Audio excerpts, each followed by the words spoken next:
All right, cool. So, today the topic is effective onboarding for PMs.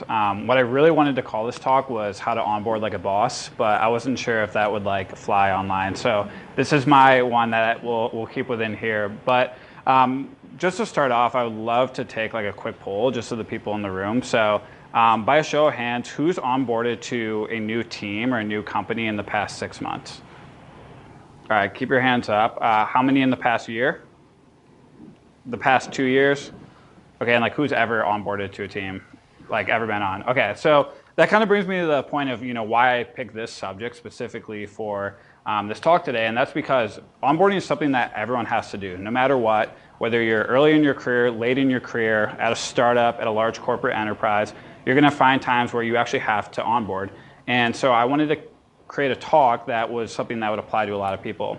The second thing, which is that I really want to drive home today, is that I strongly feel that onboarding is the most important time period in the role of a product manager. So, no matter how long you spend in a role, you're going to have, a huge effect, and your success will be defined by how you actually treat this onboarding period.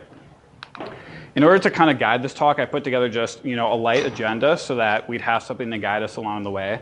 But starting off, I'm going to just talk a little bit about my product experiences and how they've shaped, my views on this subject, and also how I've actually learned in the product leaders in the space that have actually given me this insight. I'll then hammer again of why onboarding is important. I think onboarding is always important in general, but it's even more important because of the nature of the PM role. And I'll explain what some of those differences are between a traditional onboarding routine and then that of a product manager.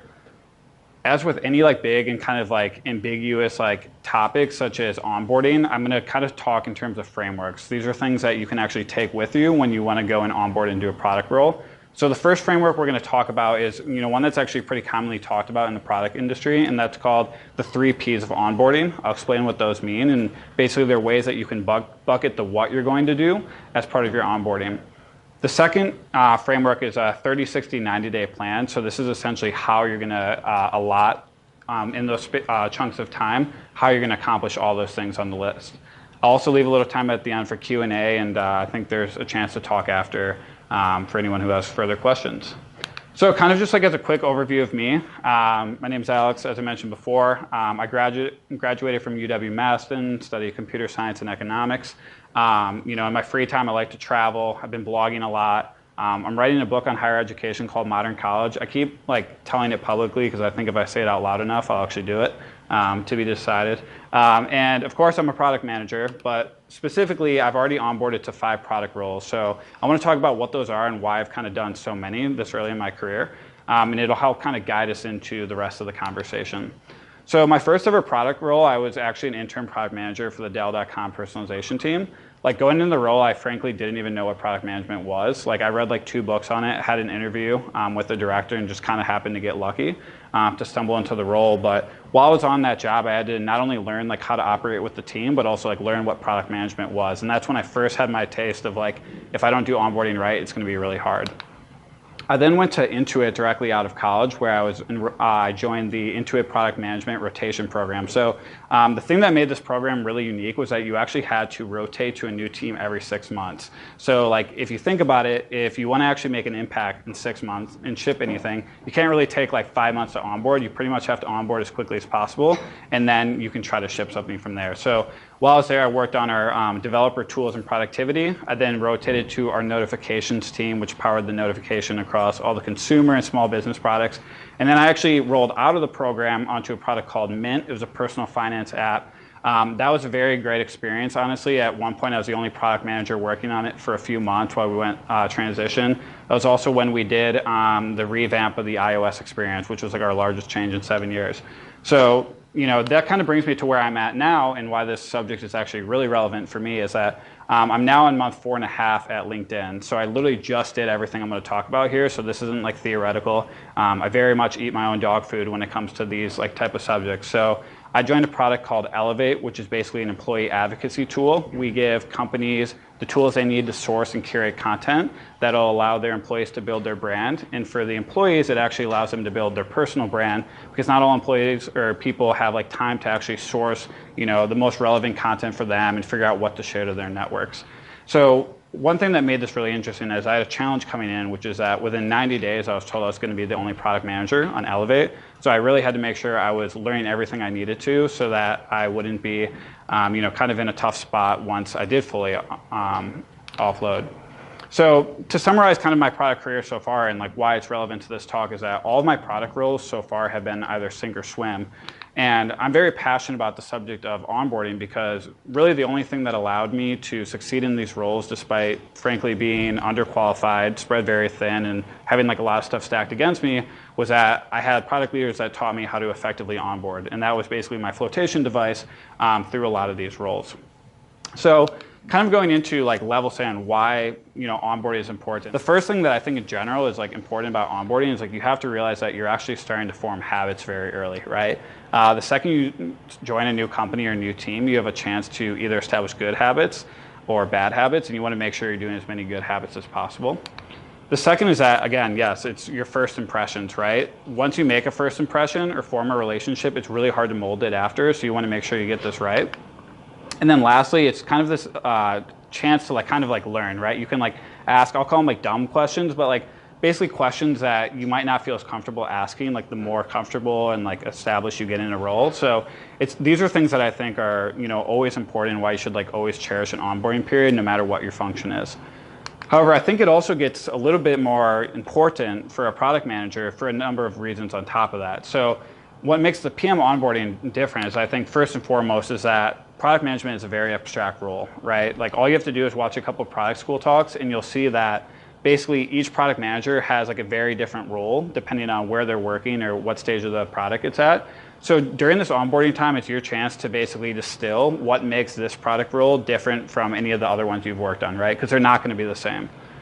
The second thing is that we rely very heavily on relationships. I'd say out of any other role in the tech industry, you cannot be successful as a product manager if you don't have good relationships.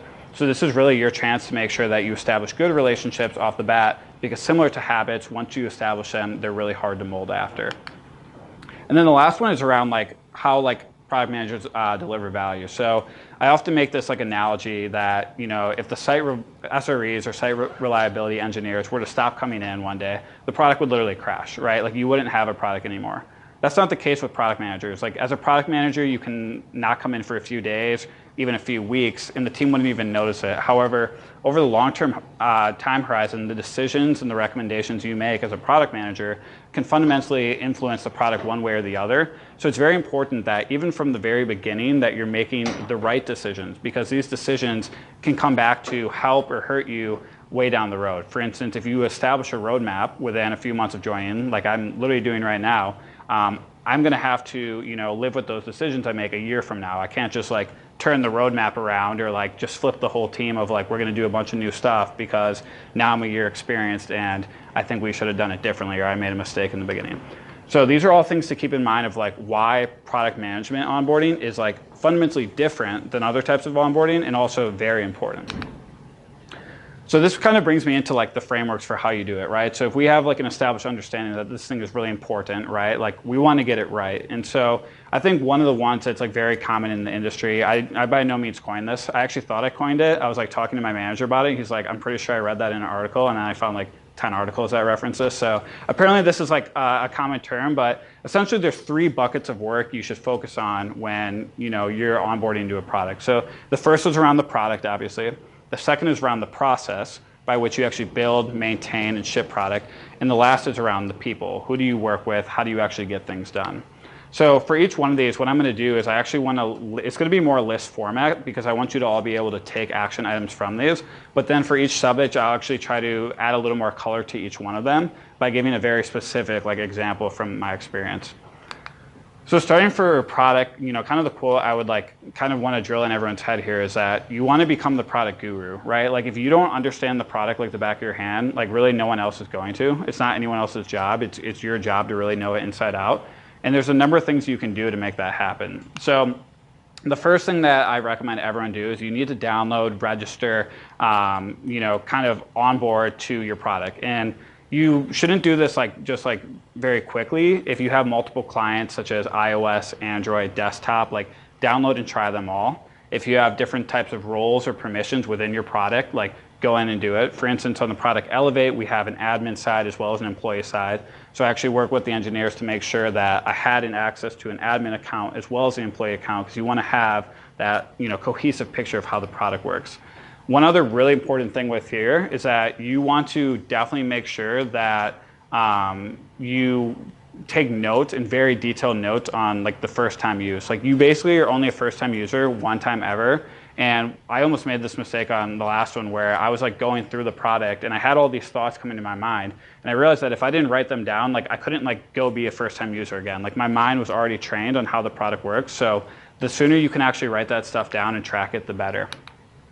The second is that you should absolutely do research on competitive products. And I'm not saying like you should, obviously go rip off your competitors, or you should, go look at what Facebook does and then build your roadmap out. What I'm saying is you should just have a general awareness of what's out there in the industry, because this is going to affect consumer expectations, your users, what they're expecting to see in the product, and it'll also tell you where you might have to fill gaps in your roadmap.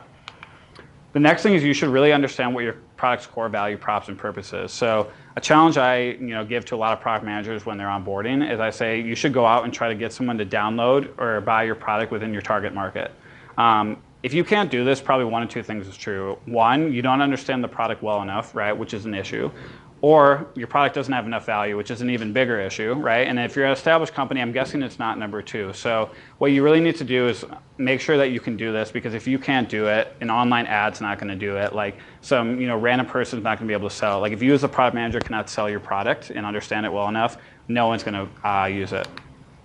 And then the last part, and this is one that like doesn't get talked about like hardly ever, I feel like, when it comes to working on a product, but if you're at an established product with a lot of like history, or it's like kind of a legacy product, like you should do your homework to figure out what the history is, right? And the reason for this is that it's really easy to rebuild things that have already been tried in the past and failed, or you might build something that there was some context on. So what I'll try to do is I'll even take it a step further, and I'll like, if there were past people in the company, I'll just reach out to them on LinkedIn and be like, do you want to chat over coffee? I would love to hear, kind of what your thoughts were. It's kind of nice because, one, they're going to give you a super unfiltered opinion of it. Within the company, like, people always hold back a little, but like if you talk to someone that like used to be there and is no longer there, they're going to be like, this is everything that I saw right or wrong with it. Bringing this to like a very specific example, and this is one thing I do that's a trick that I tell a lot of people, is if you're working on a product, right, and it's on a mobile app or something like that, you should always make sure that you can access it over and over. Like, put as little friction as possible between you and the app. So this is an actual screenshot of my phone. Unfortunately, yes, I do have 1,000 missed emails. But these are the two products I'm working on right there. So LinkedIn Flagship and LinkedIn Elevate. And I basically give it the most valuable real estate on my phone because it forces me to actually use the product on a daily basis. And the benefit of that is that, number one, you grow a very strong relationship with the product, and you don't like go into it in these fabricated situations. Like, you might even find yourself being bored and just scrolling through it one day and discovering flows you wouldn't have even known was there. So I highly encourage, if any of you are working on a product, like, use it every day, ideally, and like put as little friction between using that as possible. So this next bucket is around process, or as I like to call it, get shit done. When my manager came in, he is like one of like the most like efficient like product managers I've seen, and like he actually would say this to me, is like, how are you going to get shit done, right? And the way that you do that is with like really good processes, right? You need to put processes in place that allow you to maintain and actually ship product. So a few things that you should do right away during your onboarding stage is, one, you should understand how to ship product. Understand it from beginning to end. So how do you take ideas, bring them from conception to actually bringing them to your engineering team to build? How do you ship them, and then how do you measure it? So one thing you can do within your first 3 months is try to ship something small, just so that you can understand what the entire flow is, so that when you have to ship something big, you're not like getting stuck at all these roadblocks. The second is that you should like really get a handle on the meetings that are already on the calendar. So again, if you come into a big company, or like you take over a product from someone else, they probably have a lot of these standing op mecs. What I like to do is I try to figure out what the purpose is of each one, and then you should prioritize and cut as needed. So a lot of times what will happen is a product is around longer, people will just have these long-standing meetings that like really no one wants to be in, right? Like, everyone goes in there and they just talk in circles. So what you should do is figure out which of those are necessary and keep those, and then the rest of them you should cut. Another thing that can help is like always start your meeting off by saying like, this meeting will be successful if. It'll save everyone time. You won't be kind of stuck just like talking in circles, and you'll actually get a handle on what needs to be done. The third is that you should become familiar with all the tools, right? As a product manager, you might want to do a lot of things, whether it's helping lend input to designs, whether it's actually measuring how the product is performing. So what you need to do is figure out what all the tools are going to be that you're going to use, and then you need to become familiar with it. So if you're at a larger company, you're going to have to speak with the IT department so that they can provision you accounts. If it's a more complex product, you might have to do some training online. So just become really familiar with the tools and make sure you have what you need to actually do your job. And the last one is that in the beginning, you should really over-communicate. Like, I can't stress this enough. I think there's this tendency in the beginning to like want to hide if you don't know something, or to not communicate because you think it might show weakness. But honestly, in the beginning, over-communicate, especially to your manager and your teammates. You'd rather be in a situation where they tell you like not to send something than them to be like, like, why am I not getting copied on these things? Like, why are you not giving me updates? Getting this to like a really real example, and like feel free, anyone that wants to use it. This is the actual like templates we use for our weekly updates at LinkedIn. And I think it's like really helpful for a number of reasons. So for starters, like we always start with like what the status is of your product, right? Is it green? Is it yellow? Is it red? We then go into the headlines. These are the things that like, if you had to say the 1 or 2 most important things that happen within your product world for that week, what would they be, right? And this is something that should be relevant to any function. So make sure it's the most important. The next is that we always track our true north and our signpost metrics every week. I see a lot of like, I've been in company settings before where they're not the best at tracking it, and at the end of the day, this is the only way that you can tell whether you're being successful or not. So within this chart, we always say what our target is and how we're tracking against it, and then also how we're performing week over week and year over year to reach that goal. And then just to kind of finish it, we always say what are like the top features and recent ramps that we've put out. And then also we'll give a little bit of feedback around the customer. What are people saying? If there's a really good quote, you can throw that in too. So this is a general template that we use within LinkedIn that I found to be very helpful. The next bucket, and the one that I personally feel is the most important bucket out there, is people. And when I was talking to my manager on my last onboarding, one of the things he said to me is that relationships matter. If you want to succeed, especially in a larger environment, you need to make sure that you're establishing good connections with all the people that you'll be working with and on the wider team as well. So some things you can do. One, have your manager whiteboard the organization, and make sure it's a really good whiteboard session. So this means not only knowing like who reports to who, but also get a little bit of context on each person, right? Like, what teams have they worked on so far? What's their purview for the product? It can even help to go a step further and be like, if anyone has like some like interesting personality like traits, it's good to know that before you meet them, rather than like walking in and being blindsided. So try to go through those. If you are a manager of someone, like make sure you give the proper context to anyone that reports up to you.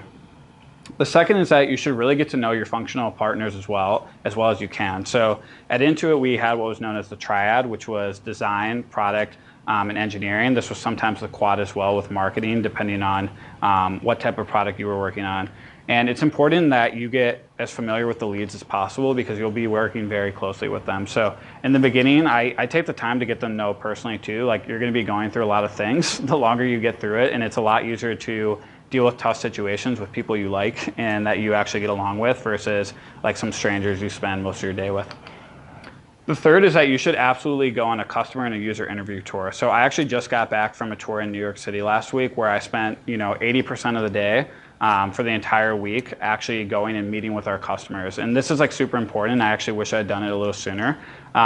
If you don't have that empathy for the user, you're really just guessing at that point, right? And I think having that qualitative feedback from users can just be another input source when you're developing your roadmap and figuring out what you want to build. And the last one is like set up one-on-ones. So again, like in a list, and we'll go through this in the 30, 60, 90, but like figure out who you want to have one-on-ones with. It's easy to distill that from a whiteboarding session, but also like go out of your way and figure out if there's someone you want to talk to from another area. So there were a lot of areas of LinkedIn that I knew I wouldn't touch directly, but you can always kind of play the new person card of like, hey, I just started here. I'm super interested in the area. Can I have like 20 minutes of your time to grab a coffee and learn a little bit about it? You never know when those types of like conversations and relationships will come back to actually help you in the future and establish some rapport with important people. I'll actually give like an extreme example too of setting up a one-on-one. So the person in the center of this picture is Scott Cook. He's the founder of Intuit, which is the maker of TurboTax, QuickBooks, Mint. And essentially what happened was when I first like took over the Mint product by myself and we were going to do this relaunch, I was feeling like a little nervous. It was definitely one of the biggest changes we'd made in a long time to the product. And I wanted to get, one of the leaders within the company to actually give input on it. So this literally started with just a cold email to his EA. I said, hey, like, it'd be great if Scott could essentially like come in and just do a quick hour working session with our small product team, give us feedback, and then that'll really give us confidence ahead of the launch. What ended up happening is he responded, or his EA responded, he's actually going to be in Wisconsin for vacation that week, so he could do like a web conference. And I said, well, that's funny because I'm from Wisconsin. I'm also going to be back there. And essentially what ended up happening was the next email was a direct email from him that said, hey, Alex, why don't you bring your family and my buddy Chase, who also worked on the team, up to our lake house. We can kind of go through the new app and like I'll let you know what I think of it. So we ended up going up there. He went through the app. We actually went out on his jet skis. It was actually a pretty crazy day. But like this just goes to show, I think there's that sweet spot when you first start at a company that you can sort of reach out to people maybe you normally wouldn't. Some of the people that are like the highest up at the company, they have way more context than you coming in, and they're very smart, high-performing people. So if you kind of reach out to them too early and you have like no context to talk about, they're going to feel kind of like you might be wasting your time. And if you wait too long, there's going to be almost this like, friction where you feel like, okay, now I feel like I really have to know my stuff because I've been here a few years. So if you can kind of find that sweet spot in the middle where you're a few months in and you actually think that getting that insight and that context from a leader could help, you never know. You could end up with jet skis with the founder. So don't be afraid to set out the email.